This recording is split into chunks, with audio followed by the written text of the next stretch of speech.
Over the last few months, you've seen me drive this, my 1.9 TDI Polo, all around the UK. I've been on road trips, I've done wheel spins, and of course, I've modified and fixed the thing. But the last couple of weeks, it's not been good. The old girl's been poorly, and finally, it's off the road. I've moved on. I've bought another car, and this thing's just sitting here. But what's it been like owning this thing for over a year now? How much has it cost me? Did I actually enjoy myself? Let me give you a quick story. 2023, October 5th, I passed my driving test. I was driving around in a 1992 Volkswagen Polo. Bright red, bright white wheels and a loud exhaust. Brilliant fun. However, the car cost too much daily. It was loud, silly, not the easiest thing to drive. So once that eventually went boom, I decided to move on and I found this. I was looking at other things, Minis, Volvos, Saxos, random stuff. But I liked this. I've always loved the 1.9 TDI. They're brilliant engines. And when you put it into a Volkswagen Polo, they're good fun to drive. The car treated me perfectly from February to February, an entire year with no real problems. Occasional things like I think I had to get a track rod end, a CV joint, little things that all sort of tasks up to £100 here and there. And once I actually put some wheels on, obviously now we've just got the standard Sport Edition wheels, which aren't very nice, I don't think. But when I had some Porsche wheels on this thing, absolutely lovely. And with a remap on it, it was rapid. 140 horsepower in a Volkswagen Polo. I know 140 horsepower to those Americans out there is nothing. I mean, that's what your starter motor makes just to turn on your Hellcat.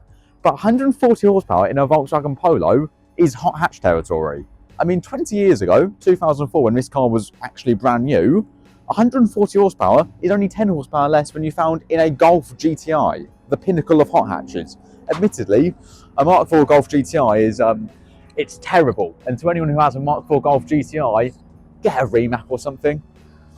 So, the Polo, I nicknamed it Polly, went on road trips with it. You may have seen, I mean, this car is what's launched the channel. I started off doing a couple of little videos on my red Polo, but once I started bringing this into the mix and doing challenges like driving across the UK, getting MPG and remapping the thing, that's when the channel took off. I'm so grateful for this car.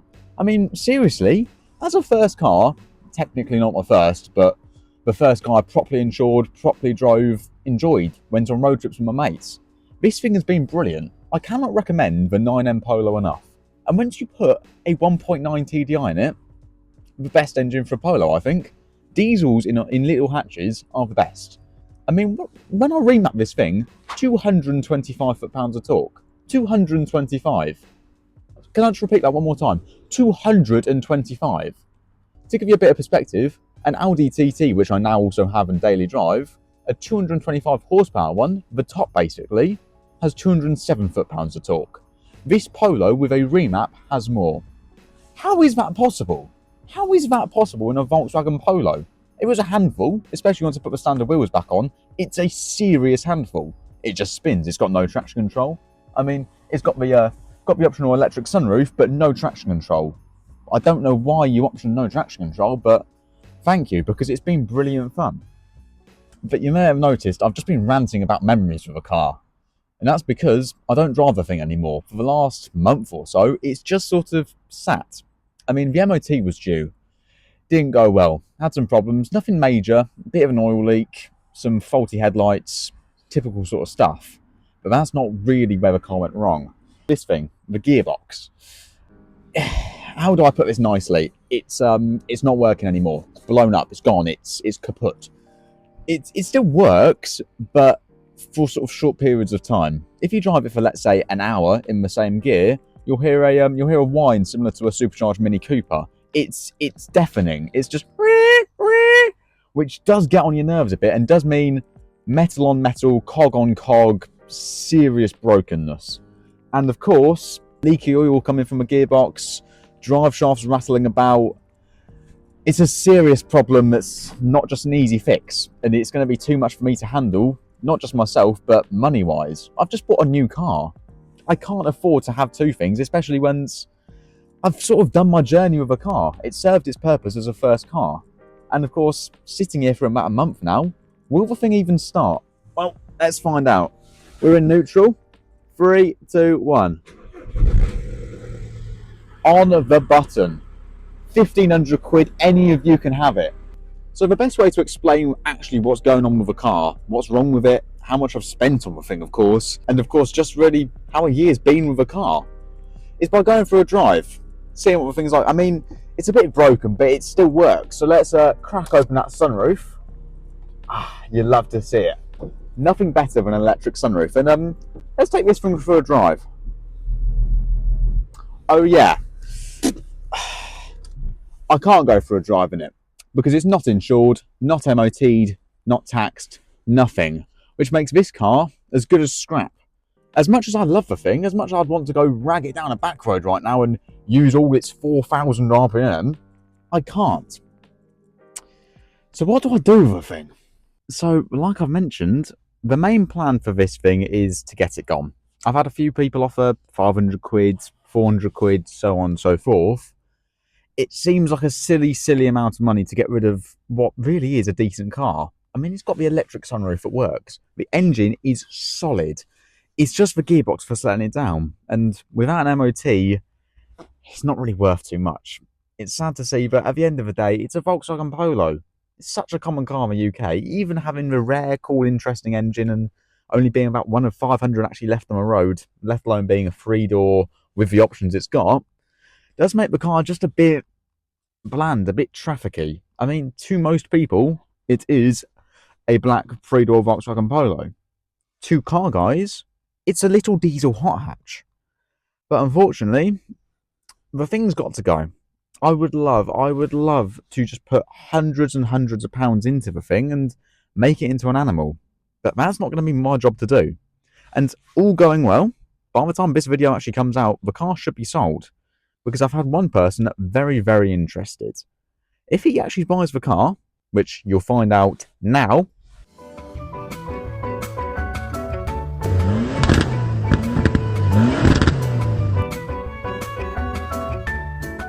then he's got some serious plans, including a big, fully built PD130 with a massive hybrid turbo, a 6-speed manual because obviously the old poor 5-speed's gone, and about 250 brake horsepower in a Volkswagen Polo from 20 years ago.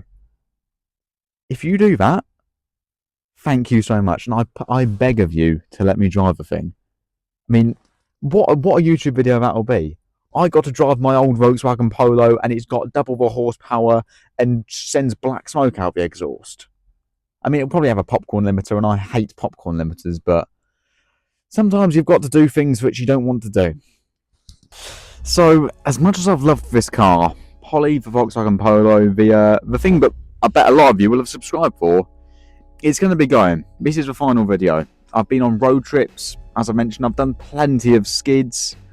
Remapped the thing, MPG challenges. What else have I done with this? I mean, just general road trips. It's been all across the UK, north, south. It's had countless things inside the thing. This car has carried all 4 Porsche wheels when it had them. It's had like 5 people in, of course, no more because that's illegal.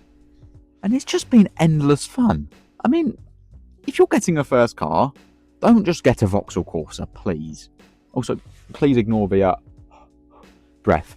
It is 1.5 degrees. I mean, the Polo's given me a little frosty symbol, so I'm going to wrap this video up soon. But don't get a Vauxhall Corsa, don't get a Ford Fiesta, and if you do get a Volkswagen Polo, which I really recommend, don't get a 1.2. What are you doing getting a 1.2? Go get a 1.9 TDI. You don't have to go for a PD130, a PD100 is plenty. Or get a PD75, a little 3-cylinder turbo diesel. They sound wicked. A 3-cylinder turbo diesel, to most people, especially the Americans, what the hell's that? It's the best engine in the world. It's a 3-cylinder turbo diesel. I absolutely love a weird little funky engine. And I know it's not really a funky engine in this. It's, if anything, the most basic, boring engine. But in a Volkswagen Polo, wicked little car. So how much does this whole thing cost me? I mean, let's start off with the basics. It was a £1,200 car. There's not much car you can get for £1,200. And when it's a weird, rare little diesel hot hatch, even better. Throwing on insurance, well, As 17, no claims bonus, first car, it was £3,000. Then again, though, that's just how insurance is in the UK. I know in America, your first car is a Dodge Viper, but in the UK, you've got to go for something like a Volkswagen Polo because they're small, they're normal. I mean, insurance is a bit weird. I've just insured my Audi TT, which has way more power than this, four-wheel drive, has an Audi badge, so on and so forth, for £600 less than I was quoted to insure this. Doesn't make any sense, I know, but I'm not going to complain when I've got a 151-mile-an-hour car. And then after I actually insured and got the thing on the road, I didn't do too much to it. I enjoyed it as it was. But I started making YouTube videos, which was where all the money went. The Porsche wheels, they were 250 quid with tyres, adapters. I'm not going to complain at that. Little fixes, literally all that's gone wrong with it is it's had normal serviceable items like our service, brake discs, brake pads, a couple £100 all in. It had a lower arm, which was I think £150. It had a CV joint, another £150, £200. And other than that, it's not really had any serious problems until, of course, the gearbox. Other little things like I remapped it, that was £300 or so. Put a subwoofer in it, £150. And then little bits to tart up, like a fancy armrest and some new badges, another £50. All in, £2,000. Maybe a bit more, to be fair, but all in, £2,000. £2,000 for a little diesel hot hatch, which has served me a full year of driving, loads of road trips. I once got 94 miles per gallon, and of course, the whole reason this channel exists. Videos on this stupid old little diesel hatchback. And thank you to everyone who's been watching. I didn't ever expect to even hit 100 subscribers, let alone over 1,000, because I'm making videos on a TDI Polo. It's ridiculous, but thank you all for that. So, to round off this very, very cold January recorded video, do you go out there and buy a Volkswagen Polo? If it's a 1.2, if it's got a 3-cylinder petrol, no, do not. If it's got a 1.9 TDI, go and buy it right now before they're all gone. Sadly, these are all just getting put off the road because they're old cars. It's a 20-year-old Volkswagen. People are moving on and buying nicer things. Nicer things which are way less reliable and you'll see broken down on the side of the road with a hazard light sign. The amount of times I've flew past people in their Nissan Qashqais broken down, even though it's a 24 plate in my old Polo, it puts a smile on my face every time. I've loved the car. I didn't ever think I would. When I first got the thing, I thought, oh, it's a Volkswagen Polo. It's just a car to get my year's bonus and I'll move on to something nicer. And I ended up thinking it's one of the coolest little things in the world. Awesome, awesome car. Sadly, there's not really much I can keep from it. I can't exactly take the sunroof out as much as I love the thing, so let's get that closed. I can't take the seats. The armrest isn't going to go in anything else. What's in there? Oh. It's quite cool. My, the TDI badge. Well, I hope you all enjoyed the videos on my car. We're on to bigger and better things now. We've got the Audi TT. Trust me, what I've got planned for that car is going to it's going to make you forget about the Volkswagen Polo. It's done its year as a first car, but she's gone now. I'm going to miss the old girl. I'm going to miss it a lot, but sometimes you've just got to move on. So thank you all so much for watching, and I'll see you in the next one. I'll show you what the actual car I bought.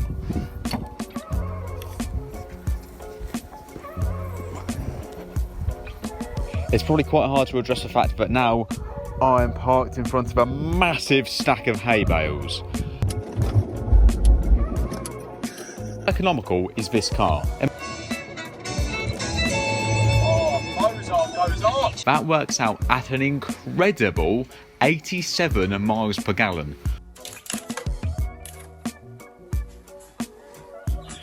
Well, that was easy. It was 142 horsepower, but let's see how it is at 142. Second gear. Okay, she's quick. Still spinning, still spinning, still spinning. 60. We have just got the 0 to 60, 7.5 seconds. Look at that. I've done a thing.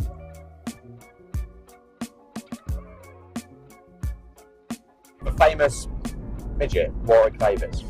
Yep. Why are you going to go Warwick Davis? Saw Warwick on a sign and I thought, ooh. I just remember the TikTok meme of him tucking his bollocks into his wellies. Your miles per gallon was 54. 94? 0.05.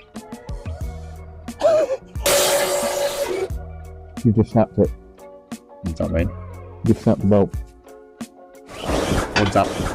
You think I care if you not see my Alright, go on then. Go on then, pussy. Alright, go on. Go on then. I'll turn my cameras off.